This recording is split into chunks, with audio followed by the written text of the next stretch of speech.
하나님 말씀 구약성경 이사야서 64장 1절에서 12절까지 같이 보도록하겠습니다. 한 절씩 교독합니다. 원하건대 주는 하늘을 가르고 강림하시고 주 앞에서 산들이 진동하기를 우리 섭을 사르며 우리 늘 그리 바라게 하사 주의 원수들의 주의 이름을 알게 하시며 이방 나라들도 주 앞에서 떨게 하옵소서.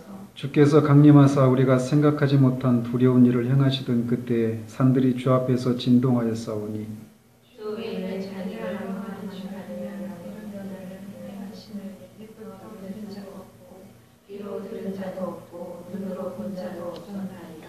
주께서 기쁘게 공의를 행하는 자와 주의 길에서 주를 기억하는 자를 선대하시거늘 우리가 범죄함으로 주께서 진노하셨사오며 이 현상이 이미 오래되었사오니 우리가 어찌 구원을 얻을 수 있으리이까.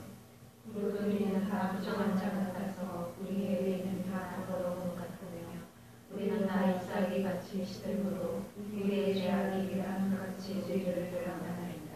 주의 이름을 부르는 자가 없으며 스스로 분발하여 주를 붙잡는 자가 없사오니 이는 주께서 우리에게 얼굴을 숨기시며 우리의 죄악으로 말미암아 우리가 소멸되게 하셨음이니이다.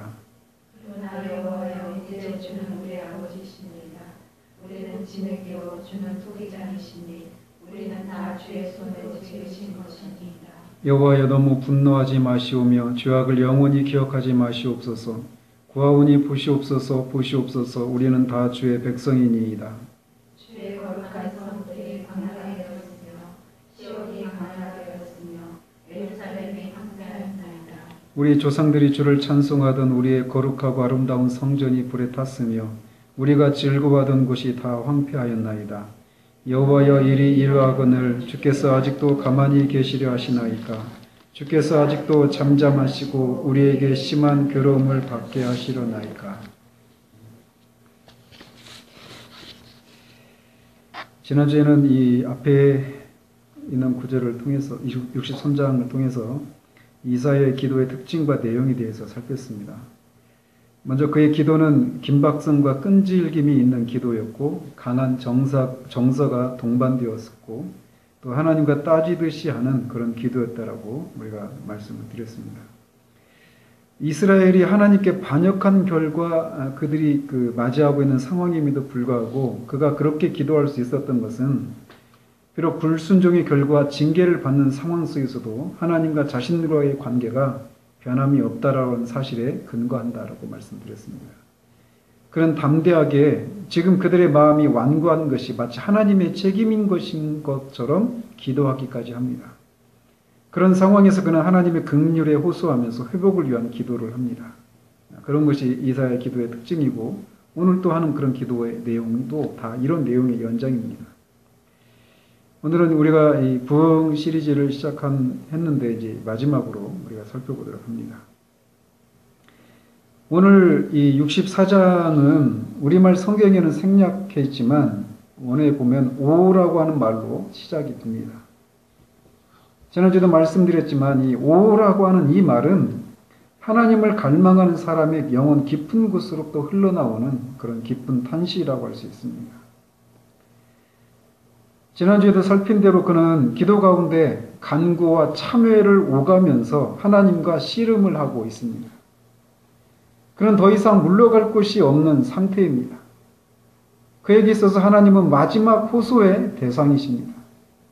그래서 그의 기도는 마치 천사와 씨름하다가 허벅지 관절을 맞아서 다쳤으면서도 자신에게 복을 주시지 않으면 가게 하지 않겠다라고 하면서 끈질기게 씨름했던 야곱과 같은 그런 절박함과 끈덕짐이 그의 기도 속에 묻어나고 있습니다. 이렇게 하나님을 붙들고 하나님을 의뢰하고 하나님께 나아가 간청하고 따지고 심지어는 때를 쓰고 있는 이런 모습. 기도는 바로 그런 처지에 있을 때 참된 기도를 시작하는 것이다라고 루이 존스는 말합니다. 더 이상 호소할 데가 없는 하나님께서 자신에게 얼굴을 돌리시는 일이 아니면 아무런 소망이 없는 그 절박함 가운데서 하는 기도.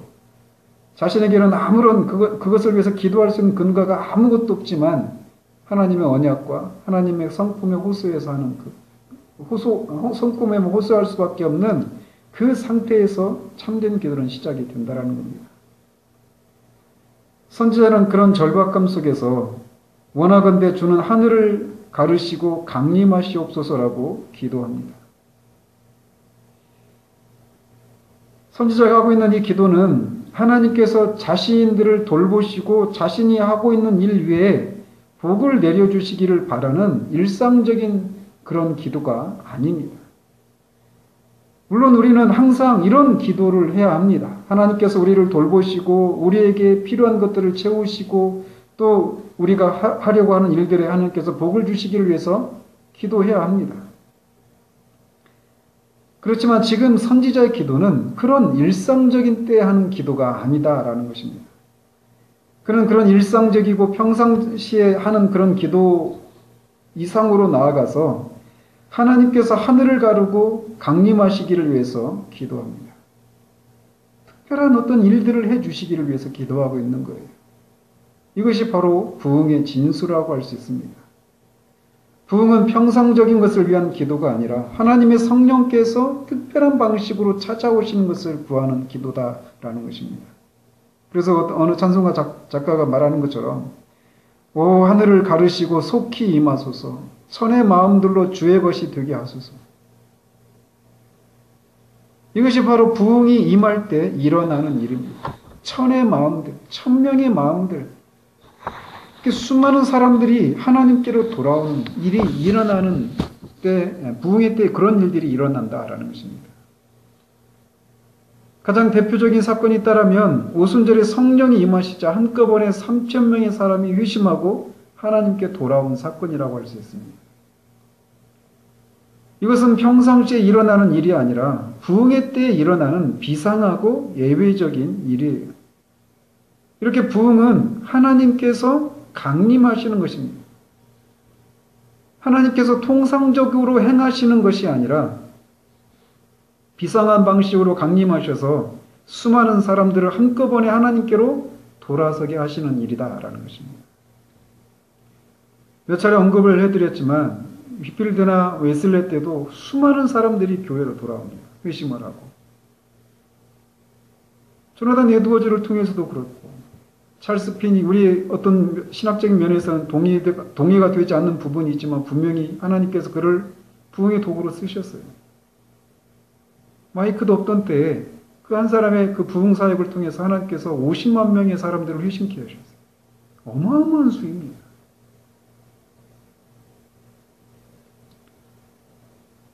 이렇게 특별한 방식으로 하나님께서 강림하시는 것, 이거를 선지자가 구하고 있고 바로 그것이 이 부흥의 때 일어나는 그런 모습이다라는 것입니다. 한 번은 조지 휘필드라고 하는 이 영국의 이 설교자가 첼터넘이라고 하는 곳에서 설교를 하던 때 일어났던 일이라고 합니다. 전개도 있는데 그런 설교 도중에 갑자기 외치기를 하나님, 주님께서 우리 중에 오셨다라고 그렇게 갑자기 외쳤습니다. 그는 평상시에도 성령의 기름 부음과 능력을 인식하지 않고 설교하는 적이 거의 없었던 그런 사람이었지만 그 첼테넘에서 그가 그렇게 외쳤던 그때 그 장소에는 예배적인 방식으로 하나님께서 강림하셨던 것입니다. 그 전에도 그는 하나님의 임재를 경험하곤 했었지만 그때는 다른 때와는 달리 예외적인 방식으로 하나님께서 설교 도중에 임재하신 것이고 그것을 그뿐만 아니라 거기 있는 사람들도 다 인식을 하게 된 거예요. 그것이 부흥의 때에 일어나는 일입니다. 문자 그대로 하나님의 백성들 가운데 하나님의 성령이 임재하셨다라고 하는 것을 꼭 그 모임에 있는 사람들이 모두가 의식하게 되는 일이 일어나는 거예요. 그것은 정상적인 교회 생활이나 사역 속에서 만나는 가장 높은 단계의 체험을 훨씬 능가하는 것입니다. 그래서 갑자기 집회에 참석했던 사람들이 누군가가 자기들 중에 오셨다라고 하는 것을 의식하게 되는 거예요. 그래서 그들은 그 자기들 중에 오신 그분의 영광을 알게 되고 한 임재를 느끼게 되는 것입니다.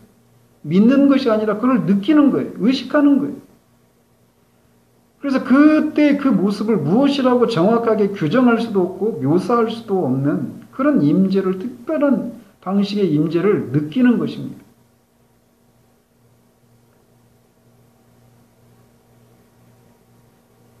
다만 그전에는 그런 것과 같은 것을 전혀 알지 못했던 것을 느끼는 거예요. 그래서 그것을 경험한 사람들은 종종 그 체험을 지상의 하늘의 날이라고 묘사를 하곤 했습니다. 마치 그들이 하늘에 있는 것 같은 느낌을 가지게 되는 거예요. 그들은 시간을 잊어버리고 시간을 초월해 있습니다. 시간은 더 이상 그들에게 어떤 의미도 없고 어떤 실질적인 존재도 아니에요. 마치 그들은 영적인 그런 영역에 있게 되는 것입니다. 하나님께서 그들 가운데 강림하시고 영광스러운 임재의식으로 그 장소와 사람들을 가득 채워놓으시는 거예요. 선지자는 바로 그것을 구하고 있습니다. 하나님이 강림하실 때 그곳에는 하나님의 능력이 어떤 특별한 방식으로 나타나기 마련입니다. 하나님의 임재의 영광과 광채의 나타남이 있게 되고 그것을 사람들이 의식하게 돼요. 하나님께서 하늘을 가르시고 강림하십니다. 그러면 어떤 일들이 일어나는가를 선지자가 묘사하고 있는데, 먼저는 주 앞에서 산들이 진동한다라고 말하고 있습니다.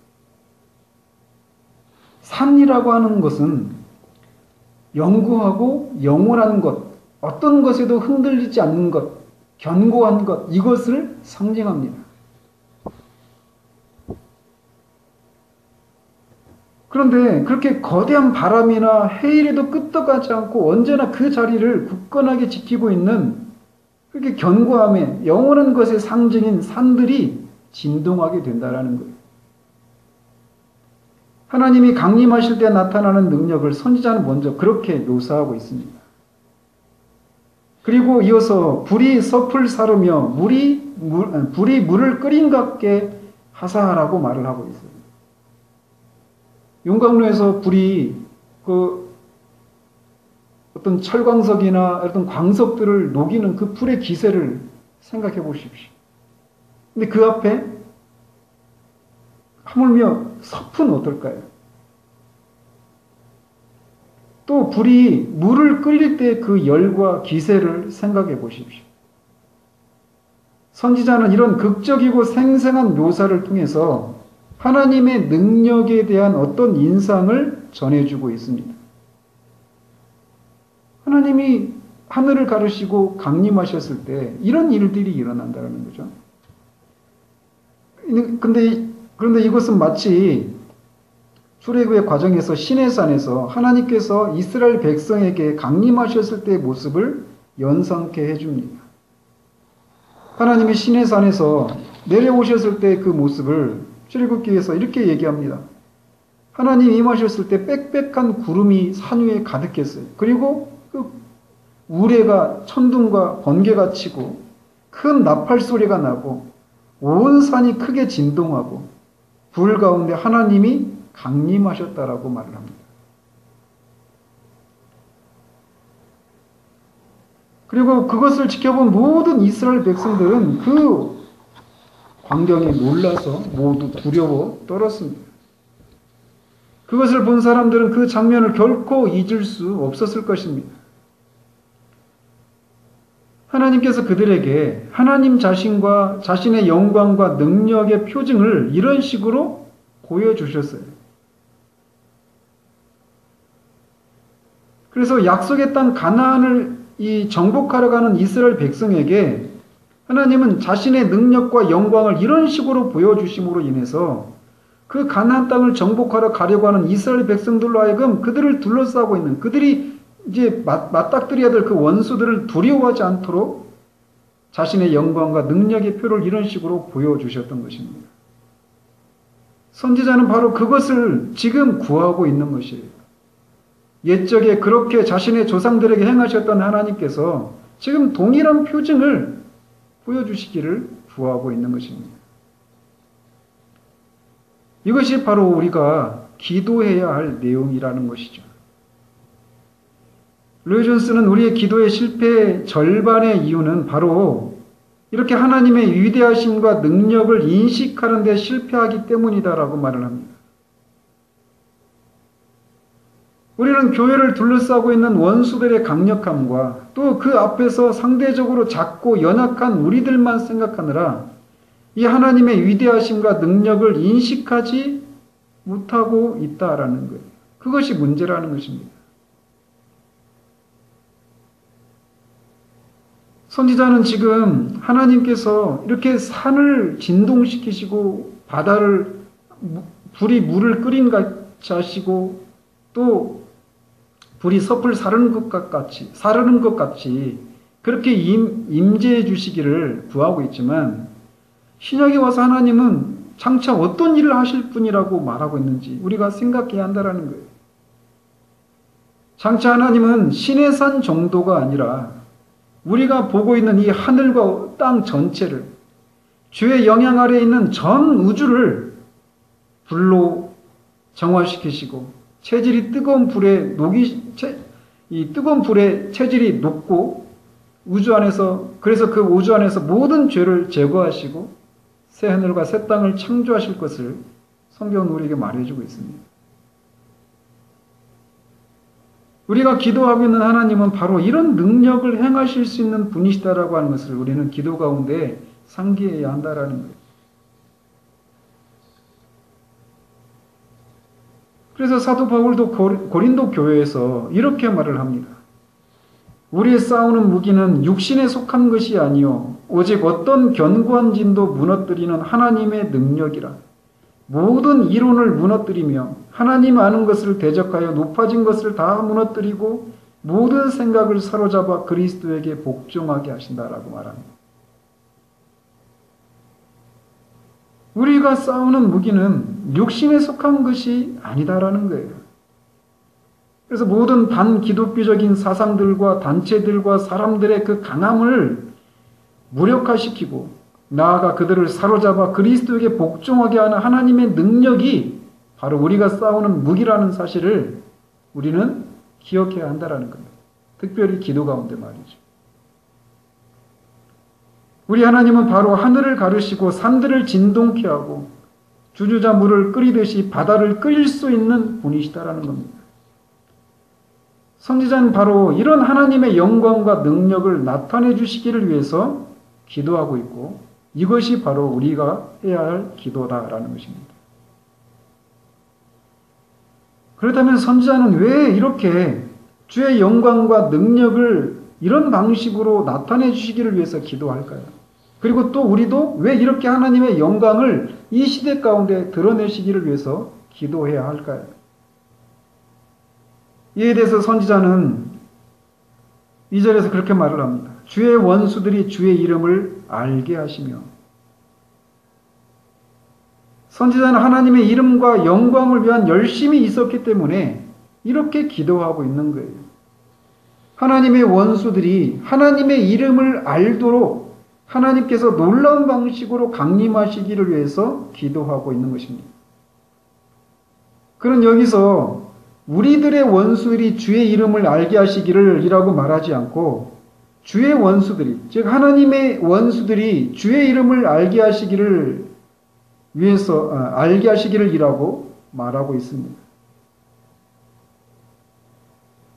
이 말 속에서 우리의 원수들이라고 하지 않고 하나님의 원수들이라고 말하는 이 말 속에서 우리가 싸우고 있는 대상이 원수라고 말하는 교회의 원수들이 무엇인지를 다시금 생각하게 됩니다.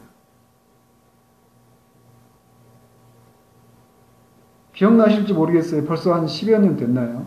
그때 우리나라에 주 5일제가 도입이 됐잖아요. 그때 교회가 온통 주 5일제가 되면 이제 교회가 큰 타격을 입을 것이다. 이런 얘기를 막 했었습니다. 주말마다 다 이제 놀러 가니까. 또 좌파가 교회 원수라고 말하기도 하고 지금 시대에는 동성애와 이슬람에 대해서 많이 얘기합니다. 또 반기독교적인 문화와 상대주의적인 세계관과 종교다원주의가 이 시대 교회의 원수다고 생각을 합니다. 그러나 만약 우리가 그렇게 겉으로 드러난 것들만 본다면 그것은 영적인 세계에서 우리가 초심자에 불과하다라고 하는 것을 우리가 알아야 한다는 거죠. 성경은 겉으로 드러난 악의 세력에 대해서도 말하지만 근본적인 악의 세력에 대해서 우리에게 교훈해주고 있습니다. 그래서 우리가 지난주 암송 구절인 것처럼 불순종의 아들들 가운데 역사하는 영, 즉 다른 구절에서 정사와 권세와 이 세상의 주권자와 공중의 악한 영들, 즉 마귀에 대해서, 마귀와의 싸움에 대해서 성경은 말해주고 있다는 거예요. 이것이 바로 하나님의 원수다라는 것입니다. 겉으로 드러난 사람이나 여러 가지 활동들은 이 궁극적인 하나님의 원수의 하수인들에 불과하다라는 거예요. 그렇기 때문에 하나님께서 강림하시기를 위해서 기도하는 첫째 이유는 바로 이 하나님의 원수들 가운데 하나님의 이름이 알려지고 인정받기 위해서 기도하고 있다라는 겁니다. 세상의 가장 큰 고통은 세상이 하나님을 알지 못한다라는 것입니다. 세상이 하나님이 어떤 분이신지를 아는 지식을 소유하기 전까지는 세상은 결코 기독교의 메시지에 관심을 기울이지 않을 것입니다. 세상이 하나님을 모르기 때문에 여전히 수많은 사람들이 교회 밖에 있습니다. 그런데 이 사실을 교회가 망각하고 세상이 여전히 교회 밖에 수많은 사람들이 있는 이유는 그들이 하나님을 모르기 때문이다라고 하는 사실에 주목하지 못하고 다른 생각들을, 엉뚱한 생각들을 한다라는 거예요. 그래서 그 교회 밖에 있는 사람들을 교회로 끌어들이고 그들로 하여금 기독교의 메시지에 귀를 기울이도록 하기 위해서 교회가 엉뚱한 시도들을 해왔고 지금도 하고 있습니다.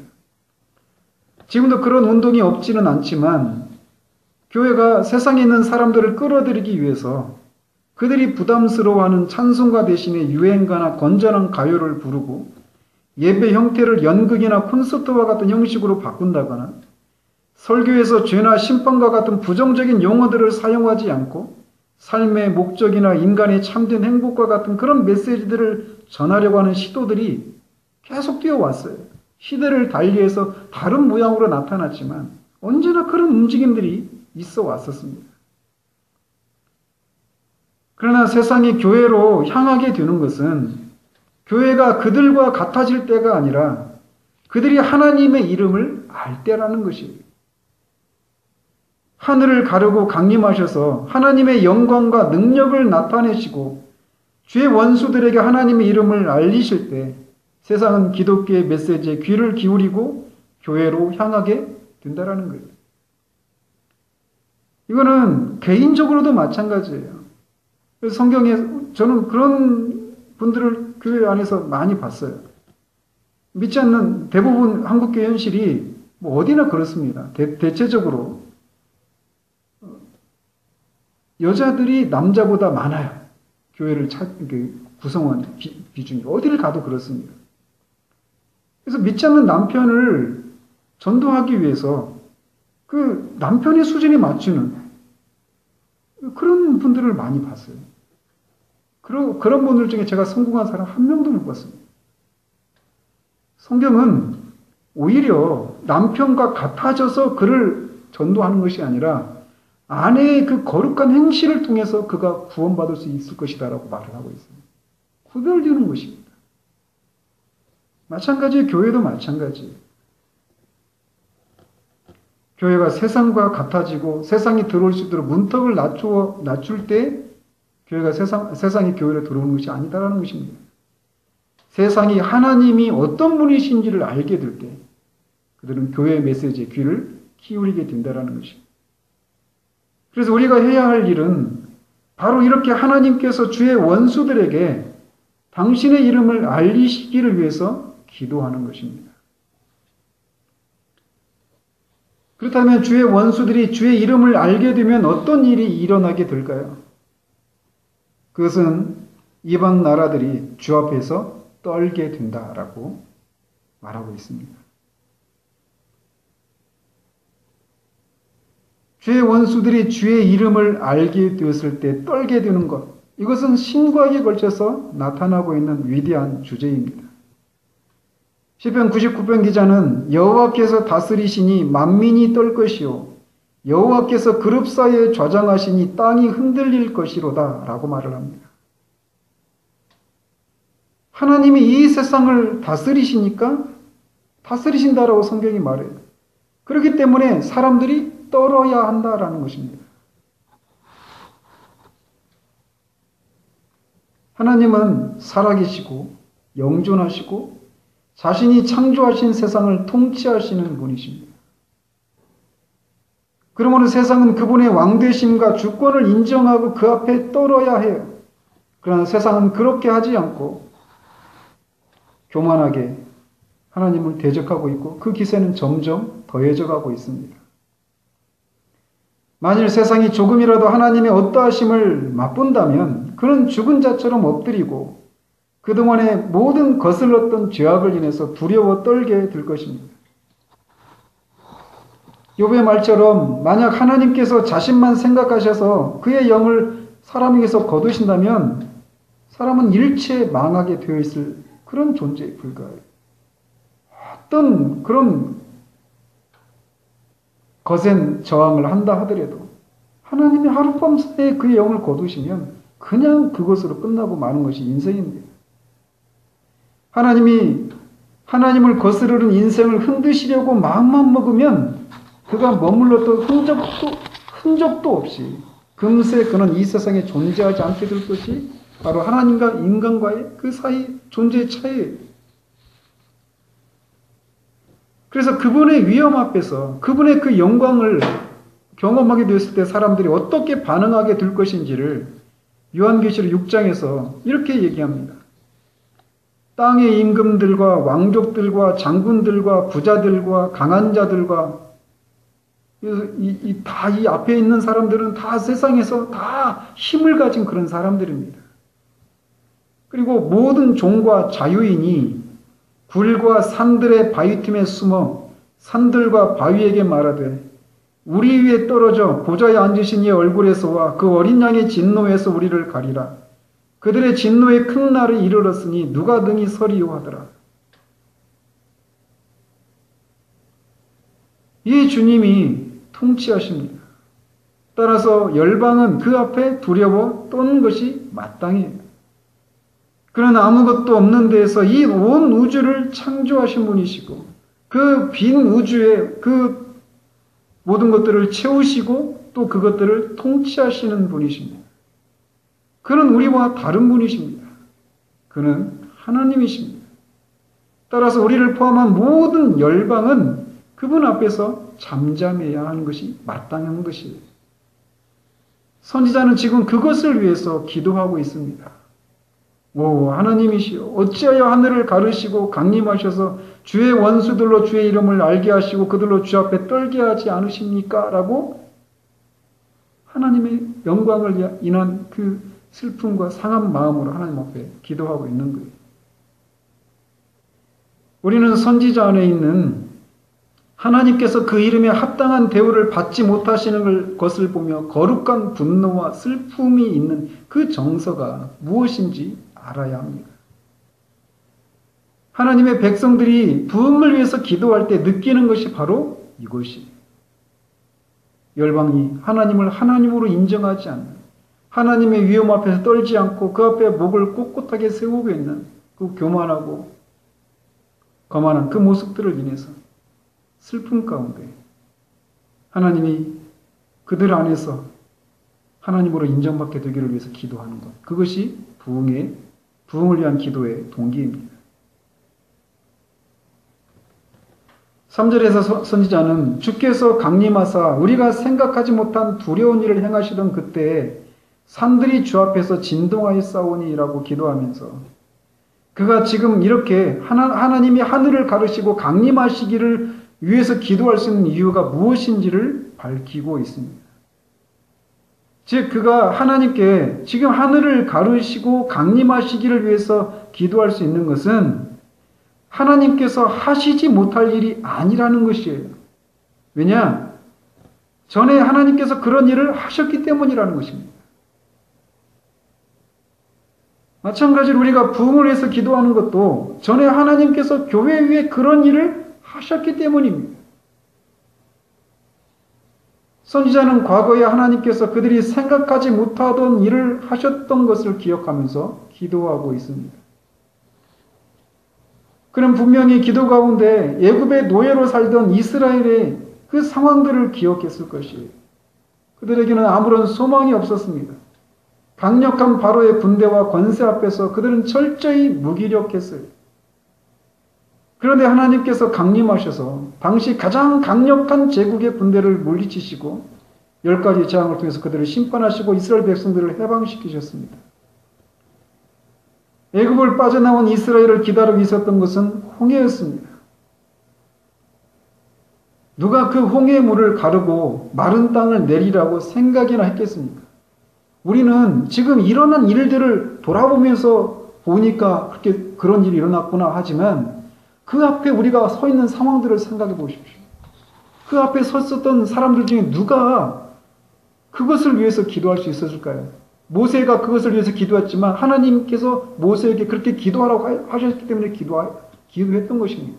누구도 홍해를 가르시고 마른 땅을 내어달라고 내어줄 것이다라고 생각도 못했어요.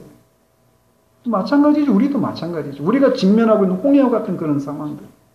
거기서 하나님이 어떤 방식으로 일하실지 우리는 아무도 몰라요. 하나님이 행하시는 일 우리 생각으로도 할 수 없었던 그런 일들입니다. 그래서 하나님은 홍해를 가르십니다. 홍해를 건너 광야로 들어왔어요. 마실 물이 없었습니다. 다 끝난 줄 알았죠. 짐승도 사람도 다 죽을 줄 알았죠. 하나님이 반석에서 물을 내십니다. 누가 그것을 생각할 수 있었겠습니까? 물을 내려면 지하로 내려가서 땅을 깊이 파야죠. 꼴짜기로 내려가야죠. 반석에서 내십니다. 산 위에 있는 반석에서. 그 200만이 족게 되는 그 짐승떼들이 수십만의 그 짐승떼들이 먹어야 될 물이라면 어마어마한 그런 물이 쏟아져 내려야 돼요. 강 같은 물이. 그걸 내신 거예요. 농사를 지을 수 없었습니다. 하나님은 만나를 내리십니다.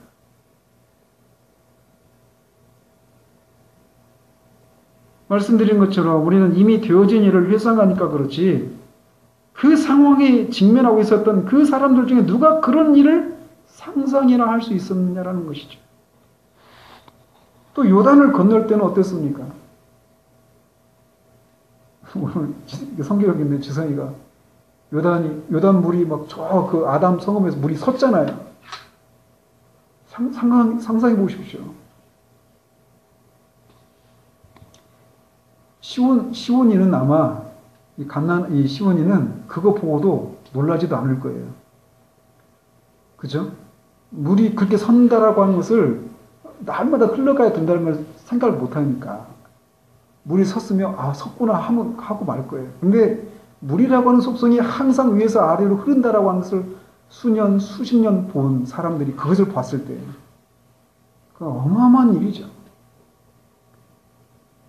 요단강을 건너가는데 뗏목도 없이 다리도 건설하지 않고 물이 거기서 서게 되는 거 누가 상상이나 했겠습니까?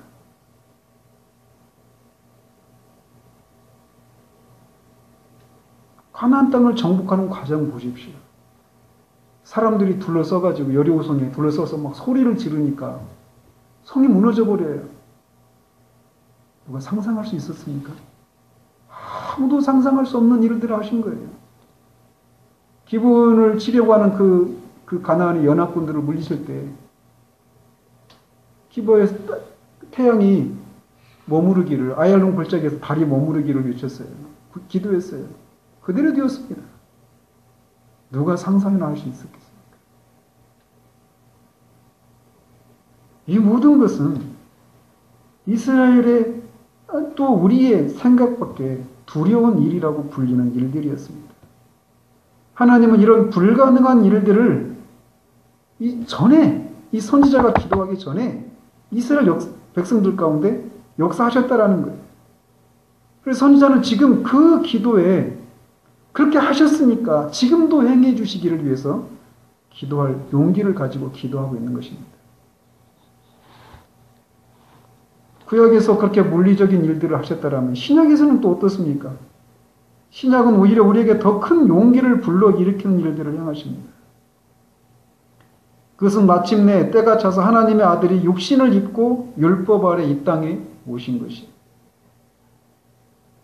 하나님의 아들이 동정녀의 몸에서 성령의 능력으로 있게 되시고 이 땅에 태어나셨습니다. 누가 생각할 수 있었겠어요? 많은 선한 일과 이적을 행하시고 하나님 나라의 복음을 전하셨지만 알다시피 원수들의 손에 넘겨져 십자가에 죽으셨습니다. 모든 것이 끝나버렸습니다. 그 부활의 밤에 누가 부활을 소망하면서 기다렸을까요? 아무도 없었습니다. 부활에 대한 얘기를 몇 차례 들었던 제자들조차도 그 밤에 절망과 두려움에 사로잡혀 있었을 뿐이었어요. 그래서 모든 것이 끝나버렸습니다. 언제나 말씀 전했지만 주님이 죽으셨을 때 그들의 믿음도 그들의 소망도 같이 죽어버렸어요. 그러나 우리 주님은 죽음을 이기시고 죽은 자 가운데서 부활하셨습니다. 우리는 일어난 일들을 돌아보고 있지만 그 당시 아무도 그것을 생각할 수 없었어요. 부활하신 주님을 보고도 믿지 못했습니다. 왜? 아무도 생각하지 못했으니까. 그러나 하나님은 그 일을 하셨어요. 그러나 우리는 그 다음에 일어난 일들을 압니다. 부활하신 주님이 지금이라도 하나님의 나라를 건설하실 것이라고 하는 기대를 제자들이 여전히 가지고 있었어요. 그렇지만 그런 제자들의 바람과는 달리 그런 원래 계시던 영광스러운 하늘로 다시 올라가시고 말았습니다. 남은 사람들은 소수의 사람들, 그것도 학문이 일천했던 사람들이 대다수였습니다. 모든 것이 끝났습니까? 아니었습니다. 하나님은 오순절에 하나님의 성령을 교회 위에 부어주셨습니다. 오순절 이후의 교회 2000년의 역사 속에서도 교회는 이제 끝났다라고 하는 그런 때들이 언제나 있어 왔습니다. 교회는 죽었고 생명을 다했다.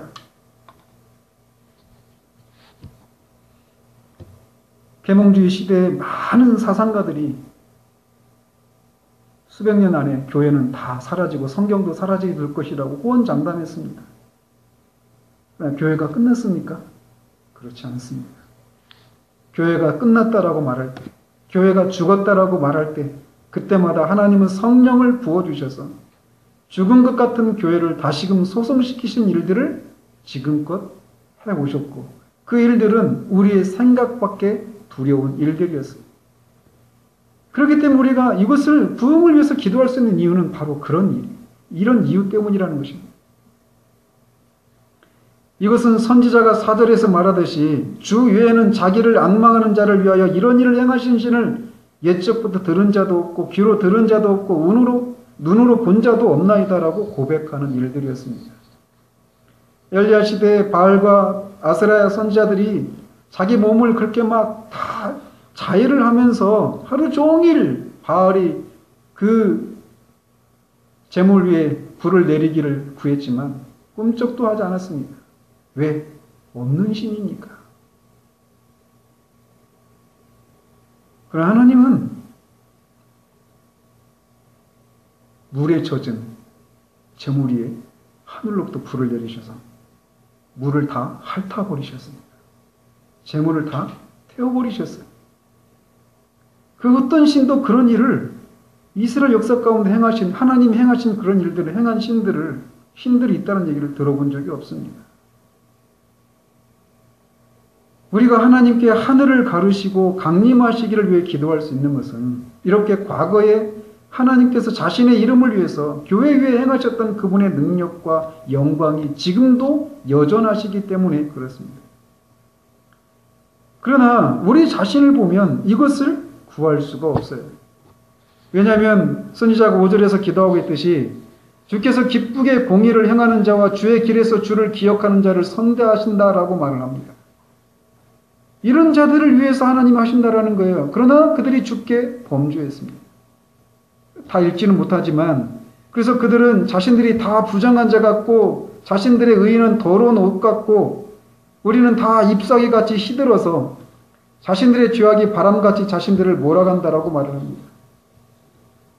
이 겨울에 잎사귀가 말라서 다 떨어지면 바람이 그걸 다 쓸어가 버리는 것처럼 자신들의 죄악이 바람같이 자신들을 파멸로 심판으로 이 비참함으로 몰아간다라고 말을 하고 있어요. 그들이 그렇게 된 것은 하나님께 범죄했기 때문입니다. 따라서 그들의 의에 따르면 선지자는 감히 하나님께 이렇게 기도할 수 없다라는 거예요. 그럼에도 불구하고 그는 하나님께 옛적에 행하셨던 일들을 행해 주시기를 구하고 있는 거예요.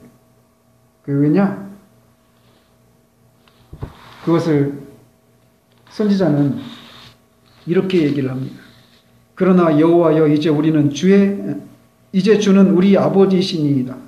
우리는 진흙이요 주는 토기장이시니 우리는 다 주의 손으로 지으신 것이니이다. 여호와여 너무 분노하지 마시오며 죄악을 영원히 기억하지 마시옵소서. 구하오니 보시옵소서 보시옵소서. 우리는 다 주의 백성이니이다.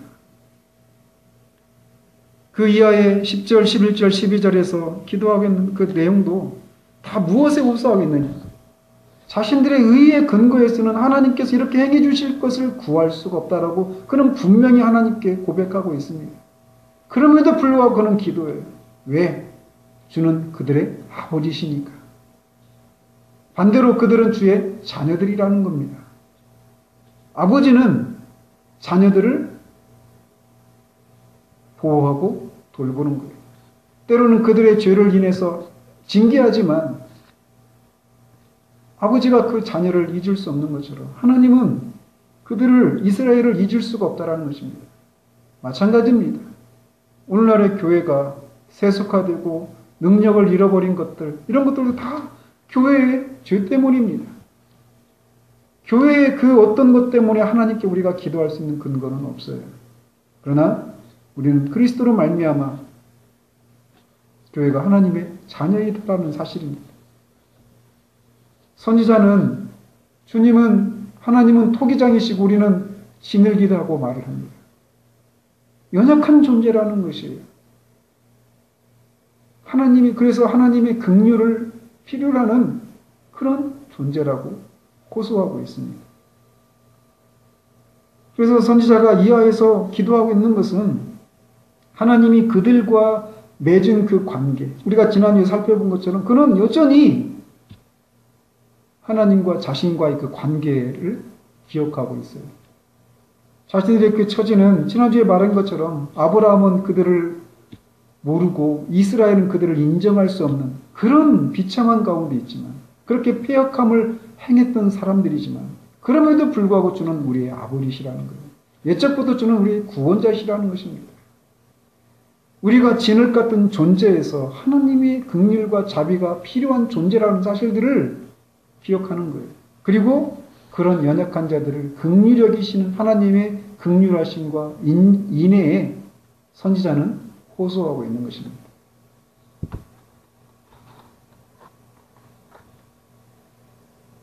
우리는 다시금 이 부흥 시리즈를 마치면서 정말 하나님께서 다시금 하늘을 가르시고 강림하셔서 이 땅을 흔드시고 모든 우상을 태우시고 주님의 교회를 다시금 정결하게 하시고 세상 가운데서 높이시기를, 그리고 교회의 메시지를 세상이 듣고 하나님께 돌아와 하나님의 이름에 합당한 영광을 돌리시기를 위해서 기도해야 됩니다. 하나님께서 우리의 눈을 열어주셔서 정말 교회가 무엇인지, 하나님이 어떠한 분이신지, 타락했지만 하나님 앞에 죄를 범했음에도 불구하고 여전히 하나님 그리스도로 말미암아 하나님과 교회 또 교회를 구성하고 있는 우리가 어떤 관계를 맺고 있는지에 대해서 하나님께서 분명하게 해주셔서 교회를 통해서 하나님이 세상 가운데서 마땅히 받으셔야 될 그 영광을 받지 못하고 있는 이 현실을 인한 슬픔, 그래서 하나님의 영광을 보기 전까지는 결코 웃을 수 없는 우리 영혼의 깊은 곳에 있는 그 슬픔이 우리 가운데 있어서 하나님께서 옛적에 다 죽었다라고 말했던, 교회 생명이 다 있다고 말했던 그때 하나님이 하늘을 가르시고 강림하셔서 산을 진동하시고 땅을 흔드시고 세상으로 하여금 하나님 앞에 두려워 떨고 교회의 메시지들에 귀를 기울이게 하셨던, 그래서 천의 마음들을 교회로 돌아오게 하셨던, 하나님께로 돌아오게 하셨던 그 일들을 우리 시대 가운데 허락해 주시기를 위해서 기도하는 저와 여러분들이 되기를 우리 주님 이름으로 축원드립니다. 기도하도록 하겠습니다.